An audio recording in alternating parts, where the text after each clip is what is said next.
கர்த்தருக்கு ஸ்தோத்திரம். கர்த்தர் நல்லவர், அவர் கிருபை என்றும் உள்ளது. எப்படி இருக்கீங்க எல்லாரும்? நல்லா இருக்கீங்களா? நானும் நல்லா இருக்கேன். தேவனுடைய கிருபையால் நான் நல்லா இருக்கேன்.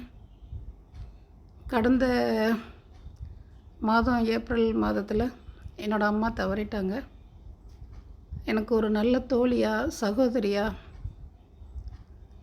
ஒரு தாயா என்னோட கூட இருந்தாங்க.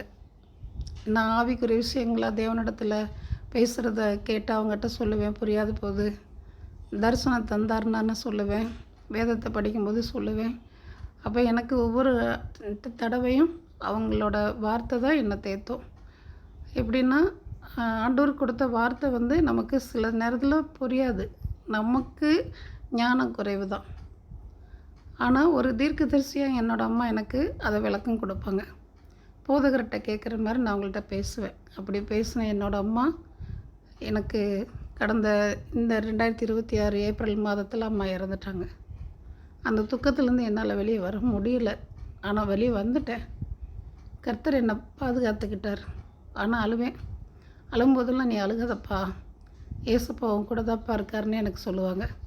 அவங்க இப்போவும் இறந்த மாதிரி எனக்கு தெரியல, என் கூட பேசிகிட்டு இருக்கிற மாதிரி தான் இருக்குது. கர்த்தர் ஒவ்வொரு நாளும் தயவாக காப்பாற்றுக்கிறார். அதுபோல் இம்மாதமும் கர்த்தர் நம்மை வழி நடத்துகிற தேவனாக இருக்கிறார். நம்மளோட வாழ்நாள் அவரிடத்தில் ஒப்பு கொடுத்து ஜெபிப்போம். கர்த்தர் நல்லவர். ஜெபிப்போமா? ஸ்தோத்திரம். அன்பின் நல்ல தகப்பனை உம்மை துதிக்கிறோம், ஸ்தோத்திரிக்கிறோம். இந்த நல்ல நாளுக்காக, கிருபைக்காக நன்றி. இந்த ஜூன் மாதம் முழுவதிலும் உங்களுடைய தயவினாலும் கிருபையினாலும் இரக்கத்தினாலும் எங்களை பாதுகாத்து கொண்டீர். வரும் நாளிலும் ஆபத்து நாச மோசங்களிலிருந்து எங்களை விடுவித்து எங்களை பாதுகாப்பீர். போக்குவரத்தில் ஆசீர்வதிப்பீர். தேவைகளை சந்திப்பீர். வருமானத்தில் வருகிற பணத்தில் சேமித்து மீதெடுக்க கிருபை செய்யும். ஒவ்வொரு நாளையும் ஆண்டவரே, அந்த நேரங்களை கடந்து செல்வது போல வருமானத்தின் தேவைகளை அறிந்து மீதை எடுக்க கிருபை செய்யும். தேவைகளை சந்தியும். திருப்தியாக்கி மகிழ பண்ணும். சாட்சியாய் ஒவ்வொருவரையும் நீர் மாற்றணும். உம்முடைய நாமத்துக்கு மகிமை உண்டாவதாக. இந்த நாள் அற்புதமான நாள். கர்த்தர் கொடுத்த தயவின் கிருபை நிமித்தம் அடியால் உம்மோடு பேசும்படியாக, இந்த யூடியூப் வழியாக ஜனங்களிடத்தில் பேசும்படியாக, உங்களுடைய தேவ பிள்ளைகளிடத்தில் பேசும்படியாக கொடுத்த பாக்கியத்துக்கு நன்றி. தொடர்ந்து காத்தரிலும் பலப்படுத்தும் இயேசுவின் நாமத்தில் பிதாவே, ஆமென். கர்த்தர் நல்லவர், அவர் கிருபை என்றும் உள்ளது. நீங்கள் யாவரும் தேவனை மறவாது அவரோட இருங்க.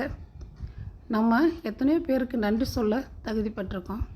ஆனால் தினம் ஜீவனையும் மரணத்தையும் கொடுக்குற தேவனுக்கு நாம் நன்றி சொல்ல மறக்கிறோம். மறக்காதீங்க. தேவனை நினச்சிக்கோங்க. அவர் நம்ம கூடவே தான் இருக்கிறார். நம்மளோட வாழ்ந்து கொண்டிருக்கிறார். ஆமென்.